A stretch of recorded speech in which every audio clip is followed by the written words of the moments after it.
Karong adlaw atong madunggan kung unsay buhaton aron mabalik ang kalinaw sa atong hunahuna ug kasing-kasing taliwa sa grabing kahadlok ug kagubot nga atong giagian karon. Siguro nakapangutana mo, mauna ni ang giingon nila nga motapos na ang kalibutan? Angay ba ko mahadlok? Di ra ba ko ka-afford masakit? Ang God's Love Videos usa ka channel nga mohatag og inspirasyon ug mudasig nimo. Usa kini ka Bible-based channel ug dunay regular nga videos kada semana nga makigkauban nimo. Usa sa saad sa atong Ginoo nga siya ang atong manuluwas ug ang pinakamaayo nga mananambal sa sakit, kinahanglan ato siyang sangpiton. Sama sa pag-ampo ni Jeremiah sa chapter 17 verse 12, ayuha ako, Ginoo, ug ako mamaayo.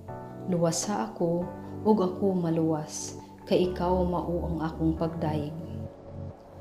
Maluwas sa sakit, ug ang maluwas ang atong kalag gikan sa impyerno, kay mao ni ang pinakaimportante nga pag-ampo nga pwede maampo sa usa ka tawo. Dili ko relihiyoso nga pagkatawo, para nako usa ko kadakong makasasala, pero dako kayo akong pagtuo ug pagsalig sa Ginoo. Sa Romans chapter 10 verse 9 mabasa ni nato, kay kung pinaagi sa imong baba, magasugid ikaw nga si Hesus mao ang Ginoo, ug magatuo sa sulod sa imong kasing-kasing nga siya gibanhaw sa Ginoo gikan sa mga patay, maluwas ikaw. Ang maayong balita kay gusto sa Ginoo nga maluwas tanan tawo, pero gitagaan ta niya og chance nga mopili sa atong padulngan. Sa John 3:16 mabasa nato, kay gihigugma gayud sa Ginoo ang kalibutan nga tungod ni ana gihatag niya ang iyang bugtong anak aron ang tanan nga mosalig kaniya dili malaglag kundi may kinabuhing dayon. Di ba nindot kaayo ang saad sa Ginoo?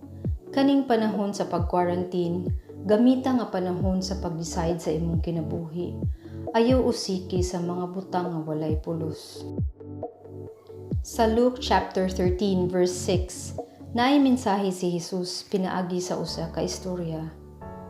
O gisigilo niya kining usa ka sambingay nga nag-ingon, dihay usa ka tawo nga may kahoyng igira gigitanom niya sa iyang parasan, ug siya miadto sa pagpangitag bunga niini ug wala siya'y nakit-an. Ug siya miingon sa nag-atiman sa parasan, tan-awa sulod sa 3 ka tuig na karon nga ako nag-inian sa pagpangitag bunga niining kahoyng igira, apan wala ko'y nakit-an. Putla kini, nganong pausikan pa man niini kining yuta? Siya mitubag kaniya, Senyor, pasagdi lang siya ni ining tuiga usab, hangtod kapalibutan ko kini kalot ug kaabunuhan ko kini. Ug kung mangunga kini sa sunod tuig, maayo hinuon, apan kung dili man, putlon mo na lang. Dili forever ang chance nga gihatag sa Ginoo, kay niingon man siya nga mobalik siya sa yuta aron paghukom sa tanan buhi ug patay.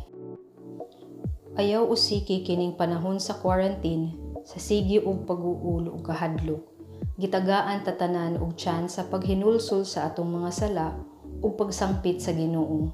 Hangyua si Hesus nga mahimo nimong maluluwas gikan sa sakit ug labi na gyud sa kayo sa impyerno. Kung gusto ka makakita og inspirational video kada semana, palihog subscribe sa atong channel. Giawhag tika nga dili lang motuo sa akong gipangsulti. Tan-awa imong Bible aron ikaw mismo makabasa sa pulong sa Ginoo. Kung wala kay Bible, tan-awa ang description box para sa link sa online Bible. Kung gusto ka guide sa pagbasa sa imong Bible, i-add me sa Facebook, God's Love Videos nga page. Daghang salamat.